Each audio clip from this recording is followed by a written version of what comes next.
All right. You mentioned Xavier Thomas. You mentioned some other guys that are moving on. Do we have any other players to run down regarding the NFL draft? I believe the deadline is January 17th. You know, really the only one left that they're waiting on is Xavier Thomas, as far as, you know, right off the top of my head. We know Tyler Davis is coming back. Clemson tweeted out a photo of him on campus, and he didn't make any kind of announcement or anything. He had already let it be known he was probably coming back, but he was in class yesterday. His class started yesterday, so he's going to be back. KJ Henry was the big one that they were really waiting on. Andrew Booth, you know, he has announced he's moving on to the NFL. No surprise. Most have him pegged as a mid to late first-round draft pick. Can't really improve upon that by coming back next year.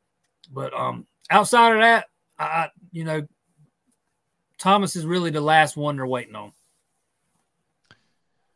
Way too early top 25 rankings don't mean a whole lot, but I will wink, wink, mention that somebody sitting here had Georgia #1 in their way too early top 25 last season leading into 2021. So I'll mention that. But I only bring that up, Jason, because there was an ESPN way too early top 25. And then there was some kind of compilation of 18 different rankings out there. I'm going to do one, but I haven't released it. But 18, you know, major sites, CBS, ESPN, Yahoo, etc.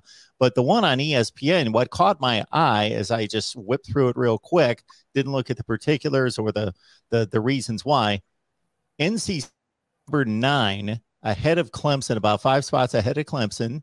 So this may not necessarily just be a bounce back to win the ACC.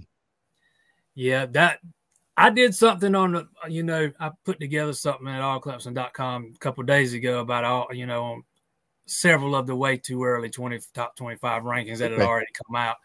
I did it just a couple hours before the CBS one come out, so I didn't include that one. But the ESPN one was the only one that had Clemson ranked outside of the top 10, and the only one that had a ACC team ranked ahead of Clemson. Like you said, it was North Carolina State. All the other ones, 24/7, Sporting News. I might have to go back and look at I think I used Joel Klatz at Fox Sports. They all had Clemson ranked somewhere between 4 and 6. ESPN was the only outlier, if I'm recalling correctly. Well, you know, I might not agree with it, but I can kind of see a little where they're coming from. North Carolina State's bringing a lot of talent back off that team this year that was just, you know, kind of, let's say, cheated out of an opportunity out of a 10th win at the Holiday Bowl. I'm no Dave Dorn or North Carolina State fan, but I call it like I see it, and that just has shady written all over it the way that went down out there. But I think that's going to be a pretty good team next year. But they got to come to Clemson next year.